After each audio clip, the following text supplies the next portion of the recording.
I'm Andy Miller. I'm a faculty member in the Department of Geography and Environmental Systems, and I am the coordinator for our department seminars. So I want to welcome everybody today. It's exciting because this is the first in-person seminar, actually in our own space, at least here in Sondheim, that we've had in 3 years. We've been doing these virtually for all that time. So this will be our first attempt to do a dual mode live stream recording and in-person seminar. So apologies if anything goes a little bit off, but I think we'll be fine. So I'm just going to start by telling people what's coming up. In the next week, actually, we have, as you'll hear, Cheryl is one of our alumni. We have another even more recent alumna, Bella Dastvan, who's here on campus as a climate core sustainability fellow at the UMBC Office of Sustainability, and she's going to be talking about developing an invasive species management plan for UMBC's campus.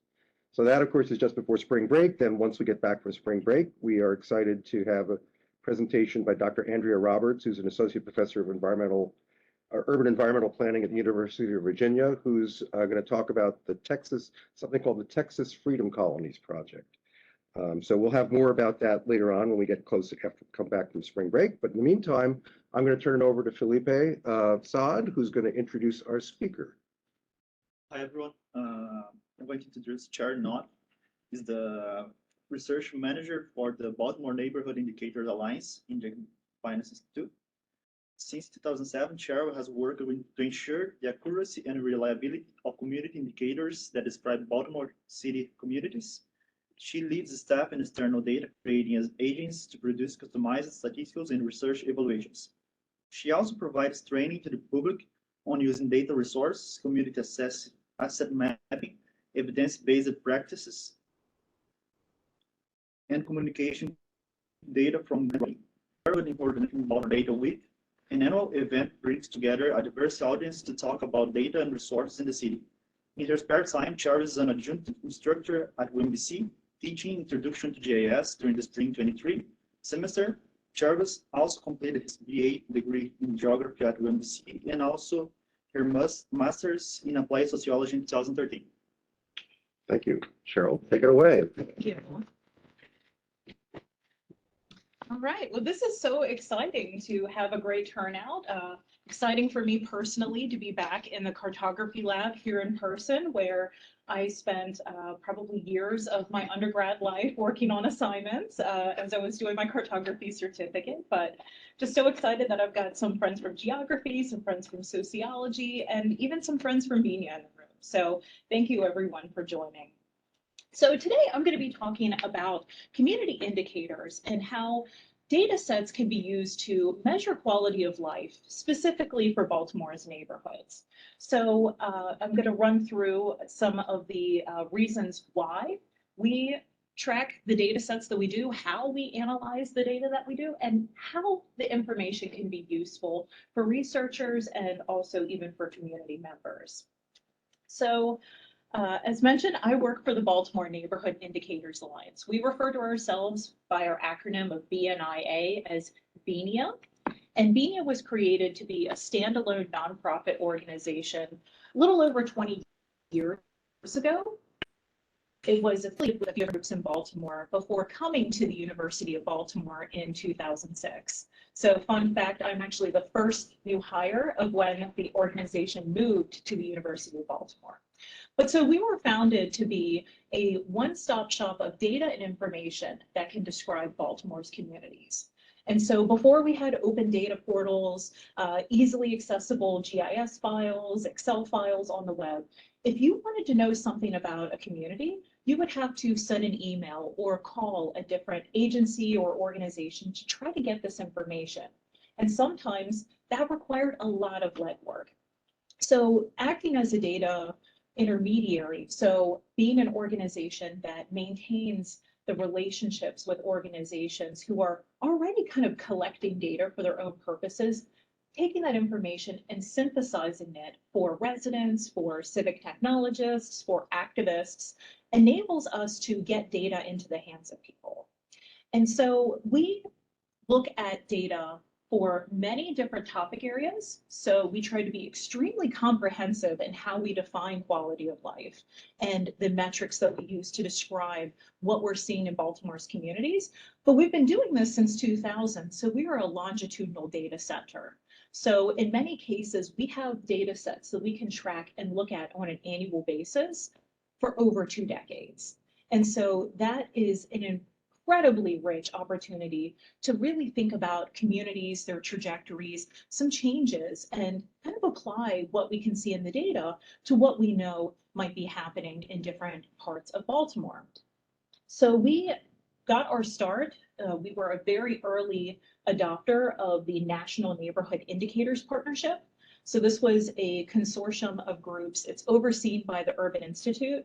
So they were the ones about 20 years ago really looking for cities and organizations across the country to be data intermediaries, to provide data, training, and information to communities, to researchers, to really anybody who's curious to see what's happening in urban landscapes across the country. And so we were founded not just around this idea of data access, so unlocking opportunities to receive information, but data democratization. And so data democratization is this idea that you need to have both access to information, but also the skills to synthesize the information in a way that can be useful for advocating for change in your communities. So it's not just enough to say, okay, great, we now have data from the police department, but we have data from the police department. We know why they were collecting these particular measures. We know how it's being reported. We know how to analyze it. We know how to answer some of our own questions. We understand some of the things that we're seeing, and we can use it to be effective in advocating for change in our communities. It's not on my screen, so you have to just decline. It is actually something I'm not seeing on mine. So I don't know where it came from. It's not on my screen. so that's very interesting. So Nowhere on my screen. So of course, we always have some fun tech things going on. So my apologies. I don't know if this person, Let me see if that's someone who's on the list of attendees. yes, it would be somebody who is Yes, he is. joining virtually. So Yes, we can see your screen. Okay, Aaron McMahon, you have something on the screen we can't control. Can you undo that? there's nothing up here. It's not showing up on either of our screens, but it says you're trying to annotate the shared content. Can I have a quick moment? That's actually my boyfriend. Can you just kick him off and he can rejoin? Oh, all right. I've been told to kick you off. My apologies. This has never happened before. I'm installing you now. Join again later. So I was joking that he shouldn't text me or anything. So again, my apologies. Live in the studio, right? Anything can happen. Okay, sorry. All right, so where was I? So data democratization is just, again, this idea that it's not enough to have open access to information, but you need to also be able to have the skills and the opportunities to use this information so that you can be a part of the process, again, to advocate for your community and your community's needs.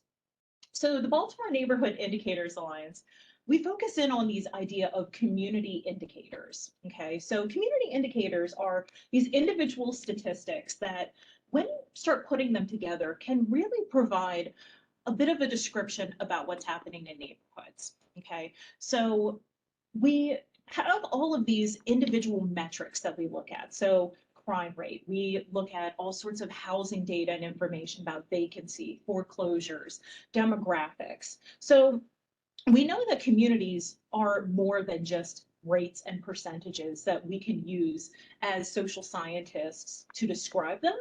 But when you are able to start pulling together pieces of information, it's an approximation and a way for us to measure and describe the overall community ecosystem. And so when you start looking at these pieces over time, So here's where that longitudinal data really comes in handy. You can get that rich understanding of neighborhood trajectories. So is a community becoming safer? Are more children routinely attending school? Are people able to get connected to employment opportunities? Okay, so having this nuance and understanding of changes that are happening over time enable us to really partner with folks that are interested in, for instance, putting together grant applications. If you are interested in putting together some sort of intervention to improve something in your community, you can use data as a way of measuring your progress towards that intended goal that you have. So you are able to have data come in and use these community indicators to really see how effective your work is in neighborhoods. And so we pull together all of our community indicators that we've been working on for over 20 years into a compendium called the Vital Signs. So the Vital Signs is both the name of a report that we put out. It's also the name of our open data portal. It's what we call our data sets, but the Vital Signs are a way for us to really tap into the data and statistics that are able to tell us from a very comprehensive framework what's happening in communities. So we are actually in the process, taking a break right now. So a lot of the BNIA team is actually in the room right now. So we're not currently working on the Vital Signs report, but we are going to be putting out some data this spring that enables us to describe trends in the city through 2021. So ultimately, though, we look at over 50 different sources of information to calculate over 160 indicators. Not all of these we track every single year. Some are available only at certain frequencies, but again, it enables us to take a very comprehensive look. And so here we can even see some of our 8 different topic areas. So we look at data relating to demographics, housing, children and health. We look at crime data, workforce and economic development, arts and culture, education, and also environmental sustainability. And so we're frequently asked, though, so what even, like, how do you even describe a good indicator? How do you pick as an organization what goes into your Vital Signs report? And for us, we have some of these basic criteria.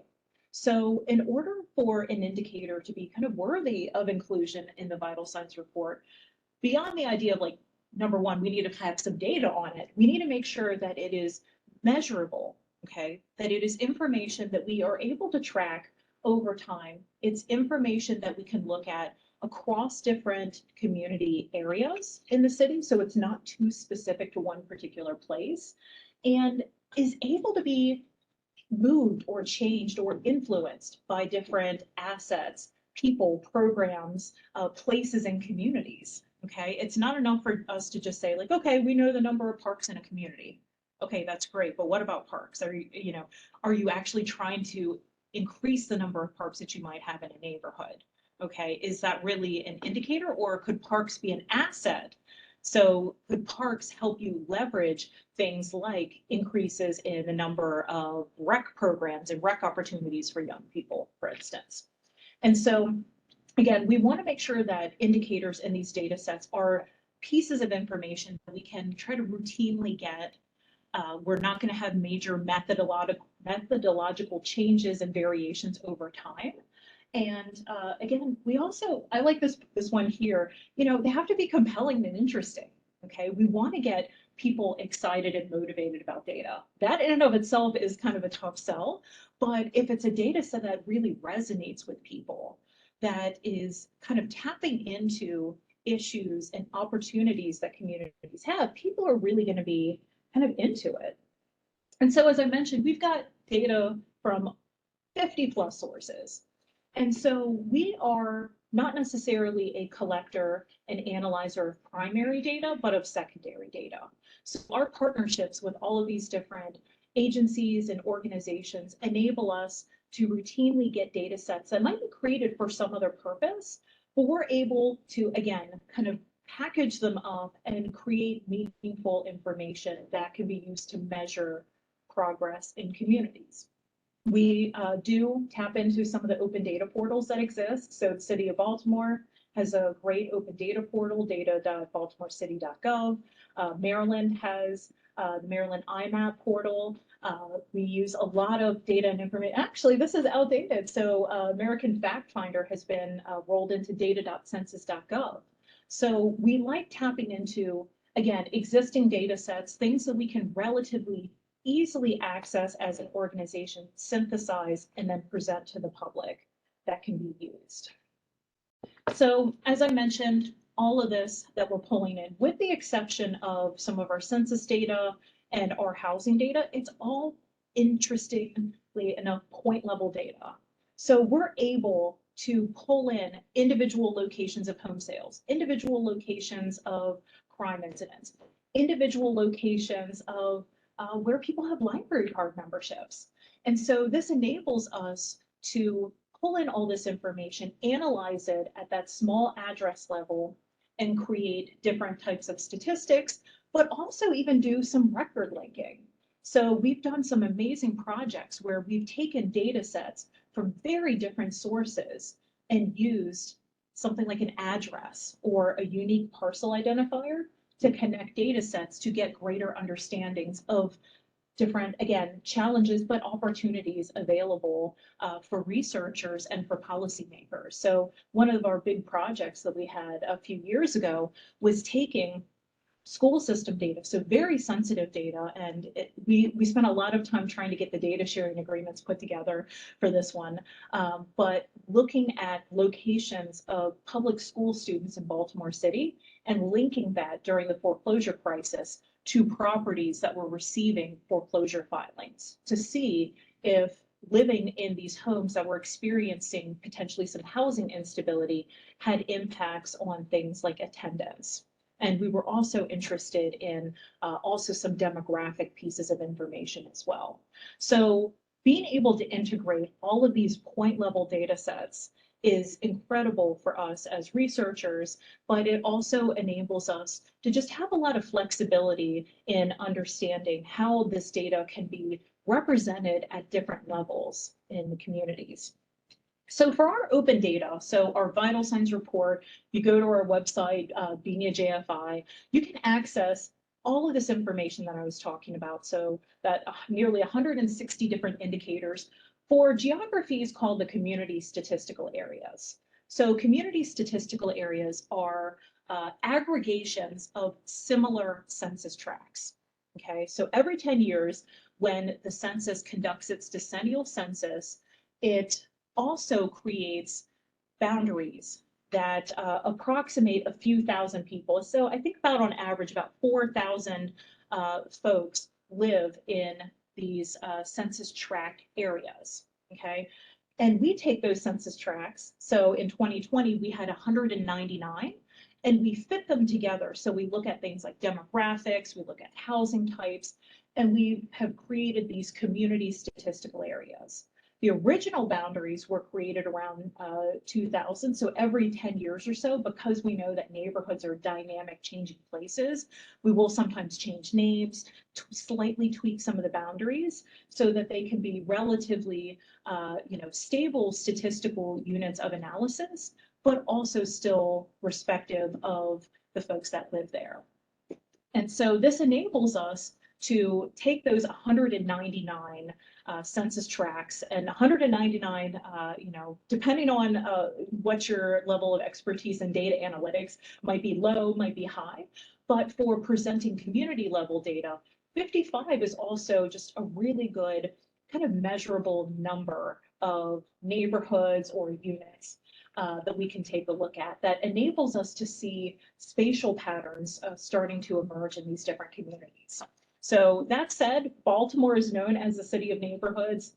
The city alone recognizes over 200 habited neighborhoods. So we have over 250. Some of these might be like industrial areas or parks, but there's a lot of different ways of kind of slicing, dicing, describing place. And again, one of the benefits of having so much of that individual record administrative data is that it enables us to map out this information and to create statistics for zip codes, for census tracts, for the 250 plus neighborhoods, for the community statistical areas, or even for some other custom geographic areas. So that usually leads folks to the question of, well, okay, great, but like, how do you actually calculate some of the indicators? So the quick answer is, lots of GIS. Okay, so we take in all of our administrative data sets, all of these data sets that have, again, some sort of place-based record or value in there. So it could be a street address, 123 Main Street. We're able to take that. If it's a unique parcel identifier, we're able to take that because we do have latitude, longitude coordinates associated with all parcels in Baltimore City, and pull in all of this information and have point level data that is describing, again, locations, locations of people that are registered to vote. We have point level data that describes, let's see, properties that, have been receiving permits for demolitions. So all of our data, again, with the exception of health data and census data, we're able to pull this into a GIS. Okay, and so we do a lot of geocoding. We spend a ton of time making sure that for all the data that we analyze and pull in, we're able to get very high match rates. And we also try to ensure that we don't have any biases in our spatial data. So sometimes if we're pulling in data and information, there might be like some consistent misspellings across the data set. Well, if that one particular street that has a lot of misspellings doesn't get manually addressed and we don't take a close look at it, that entire street might be missing from the data set, which might not be noticeable if you're looking at counts for Baltimore City or counts for zip codes. But when you start doing smaller, closer neighborhood or block group level analysis, it becomes really apparent when there's data missing. So we spend a ton of our time making sure that our GIS data is really good, it's accurate, and then we're able to start analyzing all of this point level data in relation to other GIS features. So notably, polygons or neighborhoods, boundaries, okay? So all of our community indicators are the result of some sort of data aggregation. So we're able to figure out what is that frequency count? How many of those point, so the points could be people, they could be incidents, they could be homes, other places, businesses. How many of those exist within a polygon of a community or a neighborhood or census tract, okay? So we have our frequency counts. That gives us some numerators, and we're able to do some data normalization. I'll talk about that in a second. But I'm looking at specifically our community statistical areas. Again, these are those clusters of census tracts. That enables us to pull in all of the census data. So we know for our communities how many people are living there. We know how many residential units exist in these neighborhoods. We have all of that underlying data and information. So it enables us to do some data normalization so that we can make comparisons across different types of communities without needing to take into account like the size of some of these areas. So again, for the students in the room, data normalization, it enables you to make some comparisons. So we take those frequency counts, so that those frequencies of that point level data, and divide it out by some sort of population, okay? So this enables us to have percentages. It enables us to have rates. And in cases where we might be looking at a custom geographic area, we might be then trying to look at some sort of density analysis. But this is how we're able to calculate vacant properties. So we have that count, the number of vacant properties in a community divided by total residential population times 100. Bam, you've got an indicator right there. And then if you want to take it a step further, start looking at that across time. And there you go, that's the vital signs report. So let's dig into some of the data. So you guys now know how and why we pull in our community indicators, but what are some things that we've been able to see with our data? And so we've been looking for a couple of years now, but just continually digging into some findings from the 2020 census. So this is that one big data set. We only get updated every 10 years that tells us how many people are living in specific areas, okay? What is their race and ethnicity, age? We can pull in sex information. We have additional data sets from the American Community Survey, but it's this decennial census data that is so key to really understanding a lot of dynamics in places. And so we kind of suspected that Baltimore in 2020 was going to have a lower population than what we saw in 2010. And unfortunately, that was the case. So Baltimore as a whole lost 5.7% of its population from 2010 to 2020. And so we decided to take a step back a little bit and start looking at other areas across the country to see, is this a trend that we're seeing elsewhere? But no other city on the East Coast experienced population loss. And just a few miles up the road, Philadelphia, they went in the completely opposite direction. So while we're losing 5.7% population, they're gaining more than 5%. So completely different directions. And so continuing to dig into it, metropolitan areas in the 2020 census did have increases in population. It was rural areas in Baltimore apparently that were losing, okay? So nationwide, we saw that it was counties with fewer than 50,000 folks living there that were having some population loss. So we mapped this out. And so for cities with populations above 400,000, there were only 4 cities that declined in population. So Baltimore, Detroit, Milwaukee, and Memphis.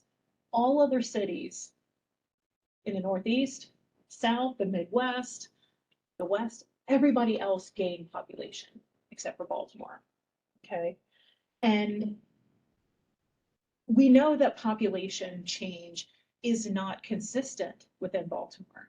So I'm not proud of this because it gave me a migraine, but an hour, and I do have some witnesses, an hour after the census was released, I made this map looking at population change by the communities within Baltimore City. And so we definitely saw population change is not uniform in Baltimore, and it hasn't been for a while, okay? And so we look at population change as kind of our #1 key indicator of community health. So people moving in, are they moving out, or is it staying approximately the same, okay? That is the ultimate determinant of so many other indicators that we look at, okay? And so measuring population change and thinking about the experiences of residents in these neighborhoods that are experiencing large influxes of investments, lots of new development, new businesses, new properties that are being renovated. You know, how does that differ from communities that are seeing schools close, okay? Bus lines being cut, okay? Businesses leaving, okay? How does all of this shake out? And so we ended up doing a really deep dive last year, looking at specifically what does population change mean in terms of housing occupancy? What does it mean for accessibility and connectivity? Because we know that, you know, Baltimore cannot continue going in this trend of having some communities that are gaining. And so in some cases, we had some communities that, you know, had some kind of moderate increases, but we are losing huge chunks of population from East and West Baltimore. So we did this almost identical analysis a decade ago when we were taking a look at some of the 2010 census data, but it holds true in 2020 as well. So communities in Baltimore City that lost population, okay, so communities that had decreases, people moving out, okay, were communities that had greater than 4% vacant and abandoned properties, okay? Nobody wants to move into a neighborhood that has broken, falling down buildings. And when we talk about vacant and abandoned, these are uninhabitable properties. These are properties that have open code violations with the city of Baltimore. There might not be a roof present, okay? There might not be doors, windows. There might be major structural issues happening in these properties, okay? And when communities have more than 4% of their residential properties in this state, you are not going to have people moving in. Okay. That one little outlier that's at the top of the graph, that's downtown, which is a bit of an outlier because it doesn't have the same number of residential properties as other communities. But that 4% threshold is one that we saw in 2010, and it's holding true in 2020. Okay, and this is at the community statistical area unit of analysis. Okay, so that is a huge thing right there. Okay, we've connected population change to lots of other indicators. Okay, so this is a bar chart that actually measures the relationships to other indicators. Okay, so that bar on the far right, so this is population change. We've got percent that's Black, African American, racial diversity index, unemployment, households without internet. These are all very closely tied to the percent of workers that travel more than 45 minutes to get to work. Okay, so communities where you have to travel a long distance each way to get to your place of employment. And bear in mind, of course, this is, of course, you know, pandemic has changed a lot of these dynamics, but in those communities where people have to spend that much time commuting, you have population loss. Okay, I have a feeling nobody wants to live in a neighborhood where there's no jobs nearby, or they have to rely on the public transportation system that's not being built. Okay, these are disproportionately Black neighborhoods in Baltimore where people are not close by to their jobs. Okay, low on diversity. Okay, so we have a lot of racial homogeny in these neighborhoods. So not only are these Black neighborhoods, they're very Black neighborhoods. Okay, unemployment rate is high. Okay, makes sense. If you have to spend so much time commuting, what happens if, you know, your bus is chronically late? That 45-minute commute time could be an hour and a half. You're not going to be able to keep a job if you're spending that much time and relying on a system potentially that is, you know, almost set up to fail you.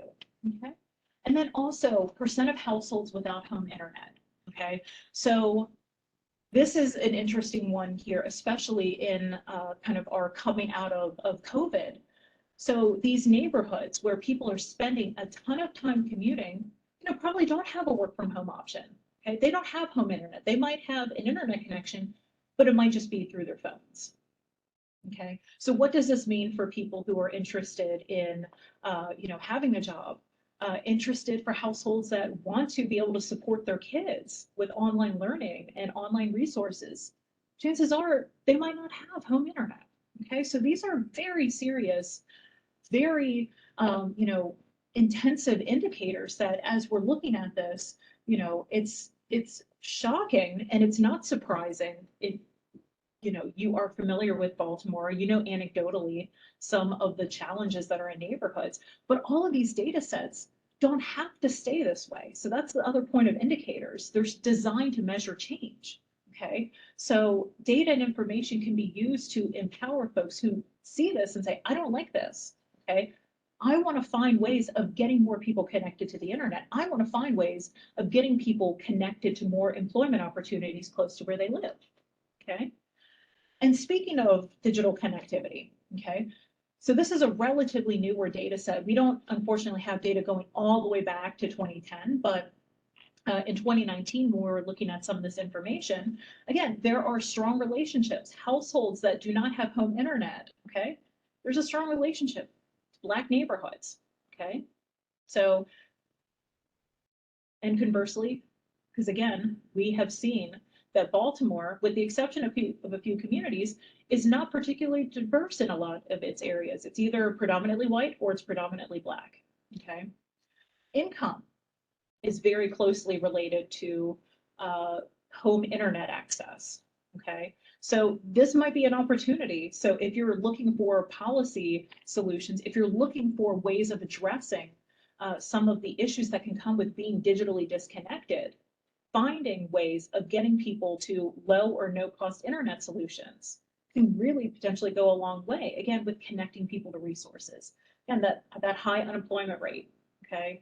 And then of course, population change, Okay, so nobody is going to want to move into a neighborhood that is disconnected from a lot of stuff. Okay, disconnected from opportunities. You're not going to have a huge influx and flow of people moving in. So it's not just necessarily about physical accessibility, but we're also thinking about connectivity. How can people connect to the resources they need, connect to residents, connect to the things that they need to thrive? So we also, I mentioned, look at things like library card membership, okay? And this is kind of an interesting thing here. So we were looking at, and this is a scatter plot that is measuring the percent population change over the last decade, and also the change in the number of persons with library cards, okay?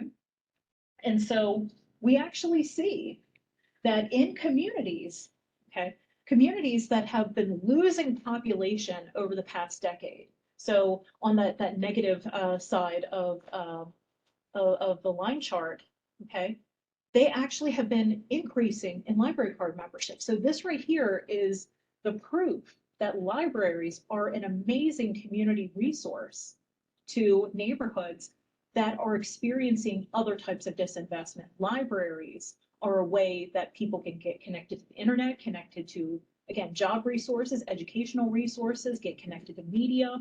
And we know that libraries provide a whole host of other different types of services and programming.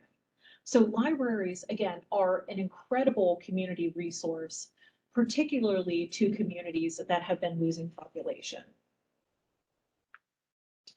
And so I'll kind of wrap up, some of these findings. They were the result of a project that we were calling the Community Change Report, and doing all of this analysis and looking at population change as it relates to indicators, but as it also relates to indicators changing over time. And our previous director, Seema Iyer, kind of coined this term of enduring divergence that we're seeing in Baltimore's communities. Okay, so again, we're not just looking at relationships within a year, but looking at the relationships of change in neighborhoods. And that map that I showed a few moments ago, population change within Baltimore, it's almost identical to the map that I made a decade ago, looking at population change from 2000 to 2010. So we are seeing communities that have been growing in population for a while continuing to grow. Neighborhoods that have been losing population continuing to lose, okay? And we are seeing resources going into neighborhoods that are experiencing population increases, okay? And we are seeing this splitting of neighborhoods, okay? So we are seeing across time this enduring splitting, this enduring divergence, this enduring tale of two Baltimores. So we have been noticing all of these trends, all of these paths, so I've been making maps at BNIA for quite a while, and it gets really frustrating when, we're seeing the same maps over and over and over again, okay?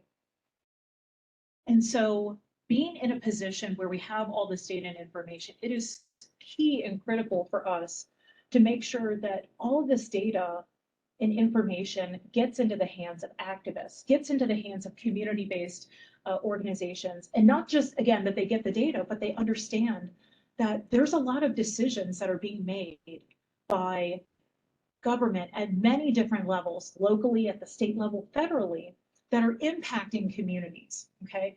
And if we're able to see these trends and identify opportunities and assets, communities are able to advocate for the things that they want so that they can make changes happen in their neighborhoods, okay? And so again, we know that we're having this divergence, okay? We know that these communities that are splitting apart and becoming different from neighborhoods that might be literally right next door or just not even a mile away,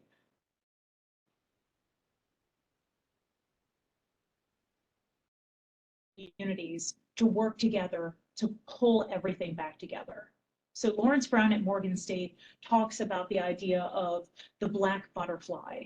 So if you've seen maps of Baltimore City, you have large concentrations of Black and African American households in East and West Baltimore. They look like the wings of a butterfly, okay? How can we make sure that the wings of the butterfly are connected to what has been referred to as the White L. So this corridor that runs north-south in Baltimore City spatially and eastward across the harbor. How do we connect these places? Okay, how do we share ideas? How do we share resources to make sure that we are moving towards greater equity? Because we know that neighborhoods, we can see this in the data, and you can see this if you talk to people in communities. This is a disproportionately impacting issue that is impacting Black households. Okay, so Black lives matter, but Black neighborhoods matter too. So I don't have a ton of time left, but I wanted to highlight just really quickly a couple projects that enable us to really think about ways that data can be useful for advocating for change and improvement in communities. So this is a project that we've been working on in conjunction with Johns Hopkins University, the School of Public Health. It is it's called Project Vital. And so it's this idea around, and let me see if I can get the acronym. So it's vacant lot improvements to transform adolescent lives. So BNIA as an organization has been working to pull together and collect locations of lots and sites in Baltimore City that have some sort of greening activity on them. Okay, so this could be everything from, people are growing tomatoes in an area. There might be some rose bushes that are coming in. These could be really tiny, small. These could be pretty large. And so what we've been doing is pulling together information from Baltimore Green Space, from the City of Baltimore, Center for a Livable Future, all these different data sets, all these stewards of information, and putting it together into one centralized data set so that we can see spatially where there are green lots. And what is happening with Hopkins is that they're conducting some qualitative research to understand how young people in neighborhoods engage in different types of activity. So greening activity, recreational, educational, to see if their proximity and their activity at these lots has better health outcomes. So thinking about better health outcomes, this could be access to healthy food, or even just to reduced exposure to things like violent crime.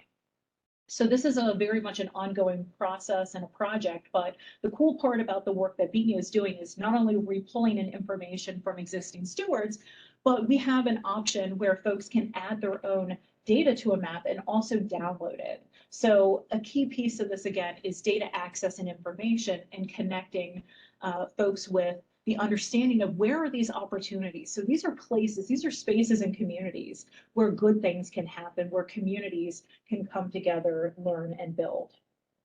We have another project where, and this is something that is still in process and development, where we've been seeing some relationships with affordability in Baltimore's communities and the locations of housing choice vouchers. So this is kind of a way of thinking about like almost floating public housing. So people getting subsidized vouchers to move into communities. But we're seeing in Baltimore concentrations of neighborhoods where you have a limited number of folks that have these vouchers, okay, because there's only a finite number to go around because there's a finite amount of money. These are also neighborhoods where you have renters who probably can qualify for the vouchers, but they're unable to, and they're struggling to afford their rent, okay? And so this is a project that we're doing with the Maryland Center for Economic Progress to really map out and understand some of these spatial variations that are happening in the Baltimore metro area. Lots of other projects. We've been very busy. We're connected with the city. We're doing a project right now with the Mayor's Office of Neighborhood Safety and Engagement. We are pulling, I'm saying we, it is actually Ashley Edwards, who's here with us, who has been working on putting together a survey to measure capacity for community-based organizations, okay? So that these can be groups that the mayor's office can connect with and engage with if they're trying to roll out different interventions for things like violence prevention. we're doing some projects in the Perkins Somerset Old Town area. So this is an area that's had a transformation of vacant properties, and they're doing some neighborhood redevelopment. So we're helping out in presenting some of the data and information. We're looking at the impacts of ARPA spending, so the American Recovery Act. So money that has been going out to communities in support of bouncing back from COVID. I've been working on a student yield calculator, figuring out how many kids could be attending Baltimore City schools based on a lot of different housing inputs, doing tingle title research. So what happens if somebody passes away and they don't have a deed? What happens to that home?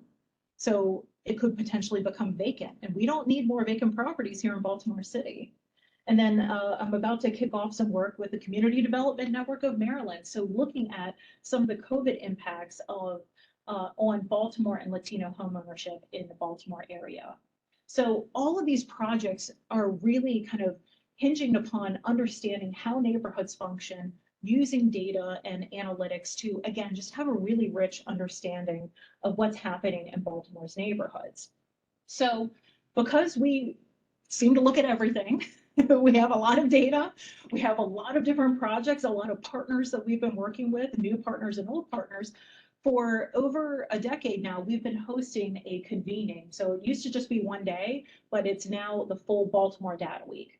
Okay, this is an opportunity for residents, for research, for researchers, for students, anybody who's interested in talking and learning about data, information, and resources to come together. So we're going to be hosting it this July 7th. So it's the week of July 17th. So it'll be a mix of some virtual sessions, but we'll also have an in-person event Friday. And so this is the first time that we've done this in a little while, but we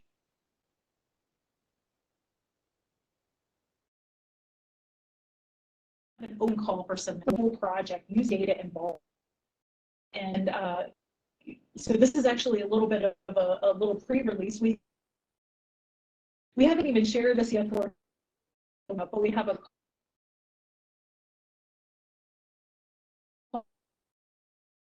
for submissions. And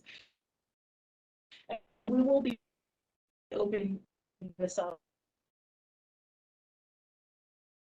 so that this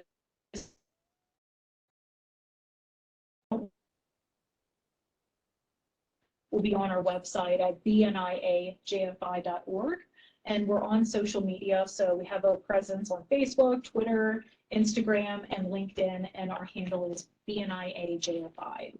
So I hope that folks can stay connected. Please join us at Baltimore Data Week. And again, I thank you all for coming today. So we have a few minutes for questions. Thank you. So we have about 11 people, not counting you and me, online, but we're going to start with people in the room who outnumber the people online. So I'm going to ask for questions from in the room, and then we'll get to some of the folks online if they have questions. I will turn on the chat so you can tell us on the chat if you have a question. And in the meantime, I'll let you choose who you want to talk about. It's all Dylan's hand go first. Thanks, Charlotte. It's awesome. I really enjoyed since. Speak loud enough so that we can hear you on this speaker. I really enjoyed the talk. I really like especially the library bit. Yeah. That takeaway was really interesting. I had a kind of a nitty-gritty question. Mm-hmm. What kind of data cleaning do you have to do when you get data from institutions or other sources? What does that look like? I'm just curious, like what's an example? What's the most atrocious data set you had to work with? Oh, so we have a couple examples of those, and I will try not to name any agencies, organizations, contacts. Although on one hand, it's like I almost want to shame them because, after so many years, like, come on, guys. Hopefully, organizations need to have like better internal processes because we take data. So this administrative data, like, we just take whatever's given to us. So we can sometimes see some very wild, I sometimes will call it like fat finger typing. Like you literally have to look down at the keyboard and try to figure out like, what the heck were they trying to spell when they were doing some data entry? So it's like we sometimes want to go back to our data sources and make recommendations of like, hey, hey, have you ever considered, you know, like adding this one column? Because this might make things easier for you guys potentially, easy for us. But thank you for the data, by the way. But usually when we get data, like the first thing that we try to look at is the address field, okay? The address field in some cases is like, you know, the most important piece because we need to geolocate the information. So we will go through, just take a look to see what kind of format it's in. Occasionally we will have to do things like basically some concatenation. So pull together things like house numbers, street direction, street name, street type into one field. We have a process that was developed by a previous colleague. We call it tidy address. So it is a little script that we'll run through and do some basic cleaning to you know, add in spaces where we need to have spaces, change some of the formatting. We did have data that came from one source.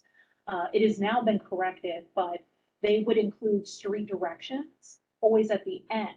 So instead of having, like, let's say 1400 North Charles Street, it would say 1400 Charles Street North. So it was just super frustrating because we then needed to essentially break that data set back out again and reassemble and put things in place where they needed to go. So geocoding in and of itself, thankfully, has a lot of fuzzy address matching that enables us to, you know, get some records mapped and matched out. But sometimes Baltimore does have some like really weird, quirky things. Like we have Ellicott Driveway in the city, so it's sometimes abbreviated. The driveway is DR. Years ago, we used to use a Baltimore City-based reference that we would need to abbreviate it to DWY, because if it was even spelled out as Ellicott Driveway, the reference file or our center line, it just wouldn't match. So there's a lot of cleaning that has to happen with the address data so that we can geolocate it, but then sometimes we will have to go in and do some tweaks and do some data conversions. Like oftentimes we will get some data that has some data that's stored as a numeric when it needs to be text. So we'll try to go back in and clean that up. And there's oftentimes a pretty intense back and forth where we'll need to request new data sets from our sources because we don't want to make some assumptions in doing the data cleaning. So we try not to do too much modification of other people's data sets, but at the very least, we need to understand what's in there and we need to get it geolocated and get like a really high match rate. Okay, who's next? Anisha?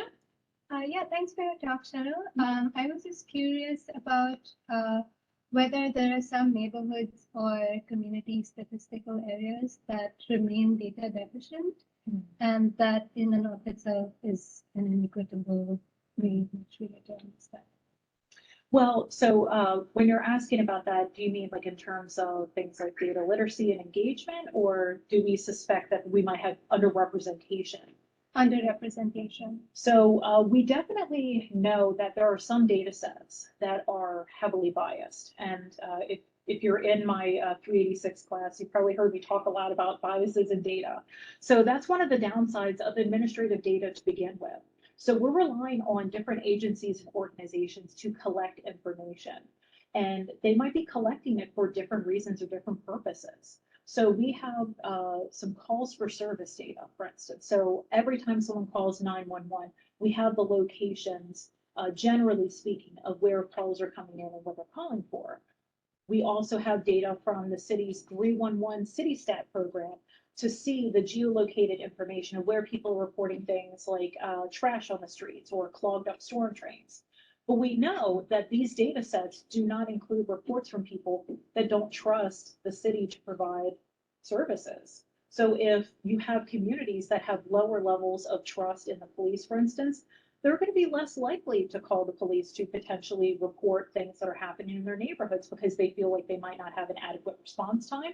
They feel like they might not have their concerns taken seriously. Or conversely, you would have some areas that might have an overrepresentation. So in some neighborhoods in Baltimore, you might have 20 people calling city staff to report a rat on the street. And in some neighborhoods, you might have people say, oh, well, it's another rat, whatever, I'm not calling.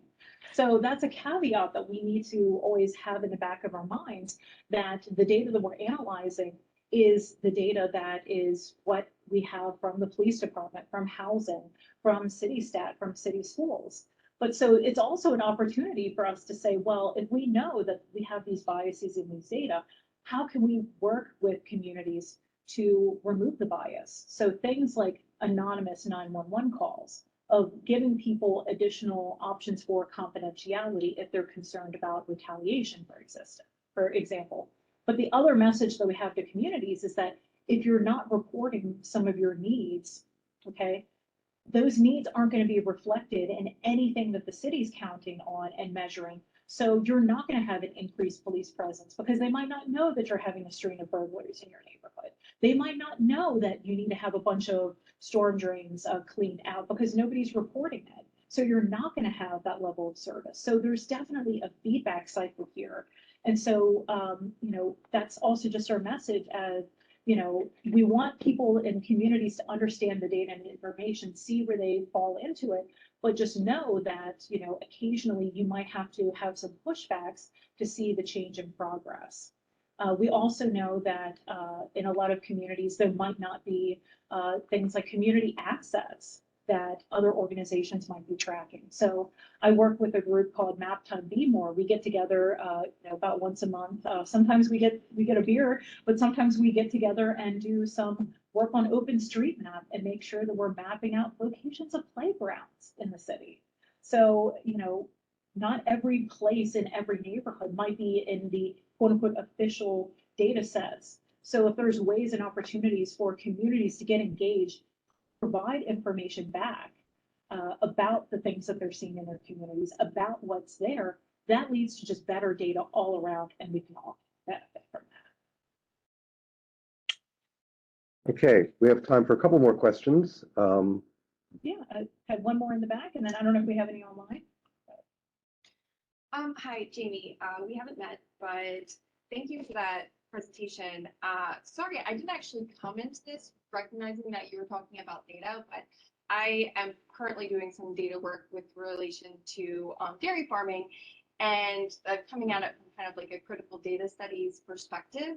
So this whole like presentation, I was just like pop, pop, pop, pop. So, and thankfully the questions were asked already, like kind of filled in a little bit what I was thinking. But also I have this, like a lot of times when we think about like critical data studies, we think about like this idea that data isn't neutral, it's not objective. As you said, there's a lot of like human touch points on it that affect it. There are biases that are associated with it and stuff like that. But I guess the kind of remaining question that was really percolating as you were talking was this idea of worthiness, and how like even in your like own efforts and picking out what you identify as like the most important indicators, like how do those choices, do you think, change or would change like what ultimately gets presented if you found like other indicators more or less worthy of inclusion? Yeah, so that's actually interesting. That was like kind of the one slide that I even took out of the presentation because I was worried about time. But that is a fantastic question. So we as an organization routinely, and perhaps we could even do it even more routinely, try to have check-in points with people who are interested in data, people who are looking at data. So Baltimore Data Week is kind of one of those opportunities, but we have hosted some very structured conversations around, okay, these are the things we're looking at right now. Does this resonate with you? Is this a measure that you think adequately, you know, represents things that might be happening in your communities? What is missing?